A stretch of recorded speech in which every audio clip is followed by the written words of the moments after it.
Hello class 8th student आज हम पढ़ेंगे संवाद लेखन। ओके, दी गई कॉमिक्स पढ़िए। स्टूडेंट, संवाद लेखन के बारे में आप सभी आपस में जानते हैं। जो आपस में जो दो लोगों की बातचीत होती है उसे हम संवाद लेखन कहते हैं। जैसे, अरे वाह, आज तो बारिश हो रही है, मज़ा ही आ जाएगा। हेलो मेधा, तुम दरवाजे पर क्यों खड़ी हो? आओ ना, मिलकर पानी में नाव चलाते हैं। दोनों सहेलियों की बातचीत को आगे बढ़ाते हुए 5 वाक्य बताइए। ये आपको करना है। देखिए, दो लोगों के बीच होने वाली आपसी बातचीत को संवाद कहते हैं। संवाद की मदद से एक दूसरे की बातों, भावों और विचारों को समझा जा सकता है। संवाद लेखन मीन्स जो आपस में दो लोगों के बीच में होने वाली आपसी बातचीत संवाद लेखन कहलाती है। अब देखिए, संवाद लेखन के कुछ नियम। नया संवाद नए वाक्य से शुरू किया जाता है। संवाद में उद्धरण चिन्ह का प्रयोग किया जाता है। जैसे यह भी जाने, संवाद जब नाटक के रूप में लिखा जाता है तो वक्ता के नाम के आगे विवरण चिन्ह, ये इस प्रकार से होता है विवरण चिन्ह, ये डैश है ना, या उपविराम चिन्ह, इसको उपविराम चिन्ह बोलते हैं, ओके, का प्रयोग किया जाता है। और वाक्य संवाद बिना उद्धरण चिन्ह के लिखा जाता है। आया समझ में? जब संवाद नाटक के रूप में लिखा जाता है, जब नाटक के टाइप लिखा जाता है तो वक्ता के नाम के आगे इस प्रकार से चिन्ह लगता है, या फिर अपन इस प्रकार से उपविराम चिन्ह भी लगा सकते हैं, इसको अपन उपविराम चिन्ह बोलते हैं। ओके, और वाक्य संवाद बिना उद्धरण चिन्ह के लिखा जाता है। जैसे फॉर एग्जाम्पल, प्रिया ने पूछा, तुम कब तक वापस आ जाओगे? प्रिया, तुम कब तक वापस आ जाओगे, है ना। तो वक्ता के नाम के आगे ये इस प्रकार से, ये वक्ता है बोलने वाला, इसके नाम के आगे अपन ने ये वाला चिन्ह या उपविराम चिन्ह लगाया। ये देखो, ये वाला उपविराम चिन्ह और ये डैश, इस प्रकार से तुम कब वापस आ जाओगे, है ना। तो बिना उद्धरण चिन्ह के लिखा जाता है। संवाद जब नाटक के रूप में लिखा जाता है तो वक्ता के नाम के आगे विवरण चिन्ह या उपविराम चिन्ह का प्रयोग होता है और वाक्य बिना उद्धरण चिन्ह के लिखा जाता है। ये उद्धरण चिन्ह है ना। तो जब हमने इसका यूज करा है, इस प्रकार के उपविराम का, तो अपन ने जो उद्धरण चिन्ह है उसका यूज नहीं किया है। वाक्य में उपयुक्त विराम चिन्हों का प्रयोग उद्धरण चिन्ह के अंतर्गत ही किया जाता है। वाक्य में प्रयुक्त विराम चिन्हों का प्रयोग उद्धरण चिन्ह के अंतर्गत किया जाता है। लिखित वाक्य का स्वरूप मौखिक संवाद के समान होता है। जैसे संवाद के अन्य उदाहरण देखिए। हामिद ने पूछा, यह चिमटा कितने का है? दुकानदार ने तुनक कर कहा, यह तुम्हारे काम का नहीं है जी। हामिद ने फिर पूछा, बिकाऊ है कि नहीं? दुकानदार ने कहा, बिकाऊ नहीं होता, यह तो बाजार में लाद क्यों लाते?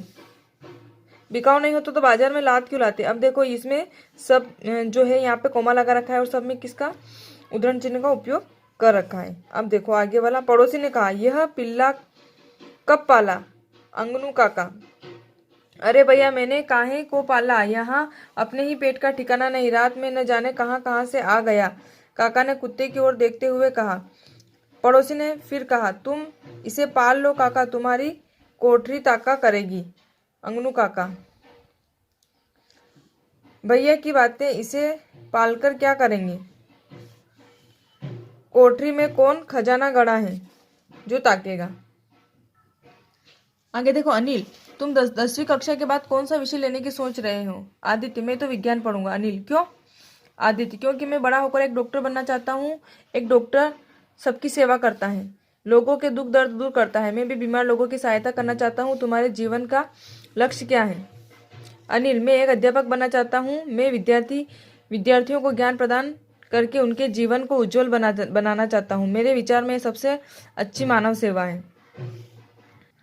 तो स्टूडेंट, आपने देखा होगा किस प्रकार से इसमें उद्धरण चिन्ह का प्रयोग कर रखा है, और इस वाले जो वाक्य है जिसमें उपविराम चिन्ह का यूज किया गया है वहां पर उद्धरण चिन्ह नहीं यूज किया गया है। ओके, आगे देखते हैं। अच्छी संवाद रचना के लिए निम्नलिखित बातों को ध्यान में रखना चाहिए। जैसे संवाद छोटे सहज और स्वाभाविक होने चाहिए। संवाद मतलब बहुत ज्यादा बड़े नहीं होने चाहिए, वो शॉर्ट में लिखे होने चाहिए। ओके, संवादों में रोचकता एवं सरसता हो।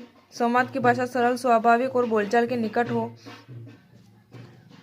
उसमें क्लिष्ट तथा अप्रचलित शब्दों का प्रयोग न हो। संवाद पात्रों की सामाजिक स्थिति के अनुकूल हो, जैसे अनपढ़ या ग्रामीण पात्रों और शिक्षित पात्रों के संवादों में अंतर रहना चाहिए। संवाद जिस विषय स्थिति से संबंधित हो उसे क्रमशः स्पष्ट करने वाला हो।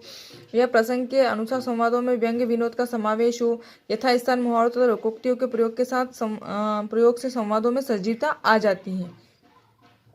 अब देखिए आओ करें नाइन।